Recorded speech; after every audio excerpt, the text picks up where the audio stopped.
La estructura primaria es la composición de aminoácidos y el orden que ocupan en la cadena. Esta estructura está estabilizada por el enlace peptídico, que es un enlace muy fuerte. Es muy importante recordar que esta estructura posee la información para el correcto plegamiento del resto de niveles de organización de la proteína. La estructura secundaria es el primer ordenamiento espacial de los aminoácidos de la estructura primaria. Está estabilizado, principalmente, por fuerzas débiles como los enlaces por puente de hidrógeno, interacciones electrostáticas, interacciones hidrofóbicas, etc. Dichas interacciones se darán entre grupos químicos de la parte radical de los aminoácidos. Es la estructura típica de las proteínas fibrosas que ya no tienen un ordenamiento espacial superior. Este plegamiento viene determinado por la composición en aminoácidos de la cadena polipeptídica, pero es completamente dependiente del pH del medio, que afecta al estado de ionización de los grupos radicales, haciendo que se puedan dar más o menos interacciones débiles. Si los aminoácidos tienen grupos radicales pequeños, no hay prolina y no caen cercanos a grupos de igual carga eléctrica. Por lo tanto, se forma la alfa-hélice, en la que los enlaces por puente de hidrógeno se forman entre el oxígeno y el hidrógeno del enlace peptídico de un aminoácido y el que ocupa la posición 4 respecto a este. La alfa-hélice la encontramos en las alfa-queratinas como el pelo, uñas, cuernos de diferentes animales, caparazón de tortuga, etc. Es una estructura secundaria muy resistente y con función estructural.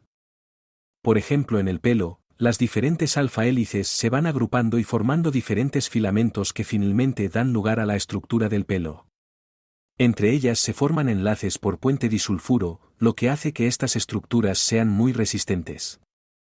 La alfa-queratina, más resistente, y por lo tanto con más enlaces por puente disulfuro, se da en el caparazón de la tortuga. Cuando la cadena de aminoácidos se dispone linealmente en un plano, se forma la hoja beta plegada, y los enlaces por puente de hidrógeno se dan entre aminoácidos que no están cerca en la cadena.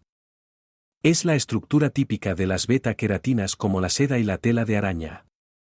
La tela de araña es de las fibras más resistentes que se conocen, y de hecho, hay numerosas investigaciones para poder sintetizarla y generar cuerdas de gran resistencia.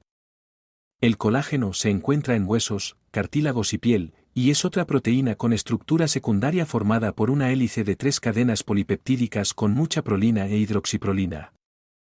Antes de pasar a un nivel de plegamiento mayor, hay que mencionar a las estructuras supersecundarias, que son un ordenamiento espacial de estructuras secundarias formando estructuras con función conocida que reciben el nombre de dominios estructurales. Si la estructura no tiene función conocida, se denomina motivo estructural. Un ejemplo sería el barril alfa, que permite la unión a un grupo hemo. La estructura terciaria es el ordenamiento espacial de las estructuras supersecundarias. Es típica de las proteínas globulares y está estabilizada por enlaces fuertes que son los puentes disulfuro entre dos restos aminoácidos de cisteína. La estructura cuaternaria es la más compleja de algunas proteínas globulares, y es cuando 2 o más cadenas polipeptídicas, de igual y distinta naturaleza, se unen mediante fuerzas débiles para formar una estructura más compleja y funcional biológicamente. Una vez nombrados los 4 niveles de organización de las proteínas, hay que hablar de la estructura nativa de las proteínas, que es la conformación tridimensional en la que la proteína presenta actividad biológica.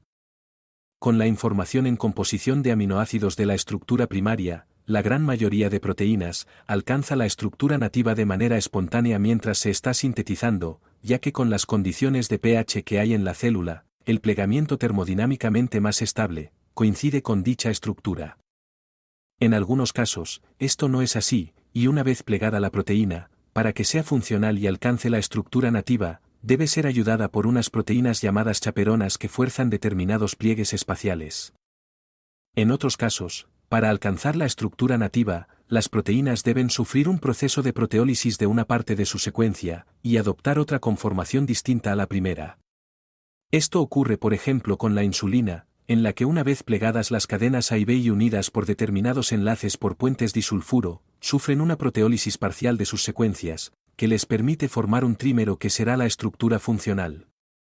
Si se desnaturalizara reversiblemente dicha proteína, no volvería a plegarse correctamente al faltar información de la estructura primaria, y haberse generado el corte después de formarse los enlaces por puente disulfuro de una determinada manera.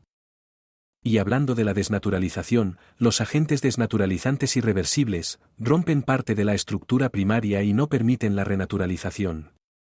El pH y temperatura extrema son irreversibles. Mientras que los agentes desnaturalizantes reversibles no influyen sobre la estructura primaria y sí puede darse la renaturalización. pH y temperatura moderada son reversibles, al igual que la concentración salina.